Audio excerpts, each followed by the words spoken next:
نبی پاک صلی اللہ علیہ وسلم نے فرمایا ان اللہ یقبل توبۃ العبد ما لم یغرغر. جب نزا کے وقت یہاں نرخرے سے آواز نہیں نکلتی نا، اس سے پہلے پہلے ساری توبہ اللہ قبول فرما لے. یعنی کھلا میدان ہے.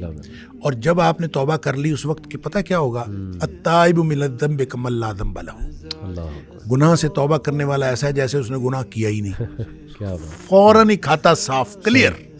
اور گویا آپ زیرو سے سٹارٹ لے رہے ہیں. تو جب آپ کسی بھی وقت کسی بھی لمحے آپ کو یہ خیال آ گیا تو اللہ کی طرف سے دیر نہیں ہے، آپ کی طرف سے دیر ہے.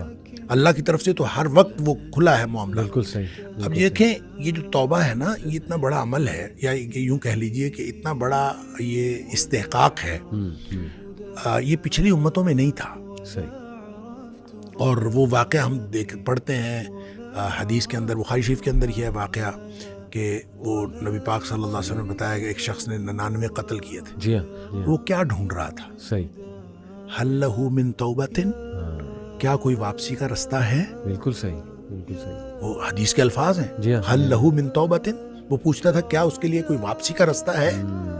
تو فد اللہ علی راہب، کسی راہب نے جا کے، کسی راہب کا پتہ کسی نے بتایا، اس نے راہب جا کے یہی پوچھا تھا، حل لہ من توبۃ، کیا اس کے لیے واپسی کا رستہ ہے؟ تو وہ کہتا لا، تیرے لیے واپسی کا کوئی رستہ نہیں. اس نے اس کو اس لیے قتل کیا تھا کہ اس نے کہا تھا تیرے لیے واپسی کا رستہ کوئی نہیں ہے. تو فکمل بہ مئۃ، 100 پورے ہو گئے. اچھا 100 قتل کر کے، لیکن دل میں وہ جو ارج تھی نا، وہ پھر تڑپی، اور پھر وہ پوچھتا پھرتا تھا حل لہ من توبۃ، کوئی ہے واپسی کا رستہ؟ صحیح. تو یہ پوچھتا پھرتا تھا کہ اس کے لیے واپسی کا کوئی رستہ ہے. تو پھر کسی عالم کا پتہ بتایا گیا، صحیح. اور پھر عالم نے، وہ آگے پھر پوری سٹوری ہے کہ عالم نے کہا کہ انطلق الی ارض کذا و کذا، فلاں بستی چلا جا، صحیح. اور وہاں پہ کچھ لوگ ہیں جو اللہ کی بندگی کرتے ہیں، تو بھی جا کے اللہ کی بندگی شروع کر دے. صحیح. فاعبد اللہ معہم، تو جا کے اللہ کی بندگی ان کے ساتھ شروع کر دے، اور تیرے سارے گناہ معاف ہو جائیں گے. اب یہ دیکھیں، اس کا مطلب یہ ہوا کہ انسان نیکی کرے گا نا جی تو اس کے گناہ معاف ہو جائیں گے. قرآن نے اصول دیا ان الحسنات یذہبن السیئات، جو نیکیاں ہیں یہ گناہوں کو ویسے ختم کر دیتی. بالکل ٹھیک. بالکل ٹھیک. ایک شخص سے گناہ ہوا، صحیح. اور نیکیوں کا مطلب صرف نمازیں پڑھنا نہیں ہے، صحیح. ساری عبادات ہیں. ایک شخص سے گناہ ہوا، نبی پاک صلی اللہ علیہ وسلم کے پاس آیا، اللہ کے رسول صلی اللہ علیہ وسلم مجھ سے یہ گناہ ہو گیا ہے. آپ نے فرمایا جا کے والدہ کی خدمت کر، تیرا گناہ معاف ہو جائے گا. اللہ. وہ کہتا ہے اللہ کے رسول صلی اللہ علیہ وسلم میری والدہ تو ہے ہی نہیں، فوت ہو گئی ہے. آپ نے فرمایا تیری خالہ ہے؟ کہتا ہے ہاں خالہ ہے.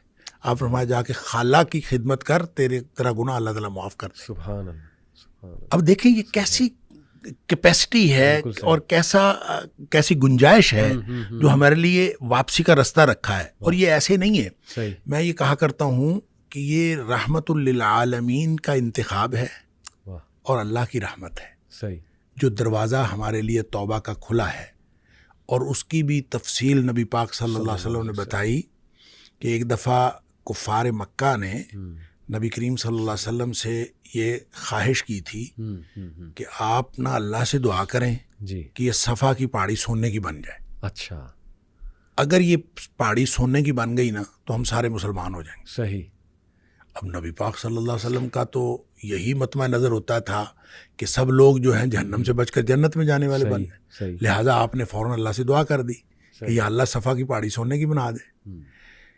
اس پر پھر ایک فرشتہ آیا. اچھا. اور فرشتہ آیا اور اس نے آ کے نبی کریم صلی اللہ علیہ وسلم سے کہا کہ ان اللہ تعالیٰ یقرأک السلام، اللہ تعالیٰ آپ کو سلام کہتے ہیں، ویقول لک، اور اللہ تعالیٰ آپ سے یہ کہتے ہیں کہ اے حبیب صلی اللہ علیہ وسلم، اگر آپ چاہتے ہیں، ان شئت، اگر آپ چاہتے ہیں تو اصبحت لہم الصفا ذهبا، تو میں یہ صفا کی پہاڑی سونے کی بنا دیتا ہوں. اگر آپ یہی چاہتے ہیں تو بن جائے گی، کوئی مسئلہ نہیں. لیکن ایک بات یاد رکھیں، فمن کفر منہم، سونے کی پہاڑی بن جانے کے بعد بھی اگر کسی نے کفر کیا، عذبتہ لا اعذبہ احدا من العالمین، تو اس کو میں وہ عذاب کروں گا جو میں نے جہنم میں کبھی عذاب نہیں کیا ہوگا. یعنی معجزہ مانگ کر لینے کے بعد پھر بھی اگر کوئی شخص ایمان نہ لائے تو پھر اس کے اوپر تو شدید ترین عذاب آتا ہے.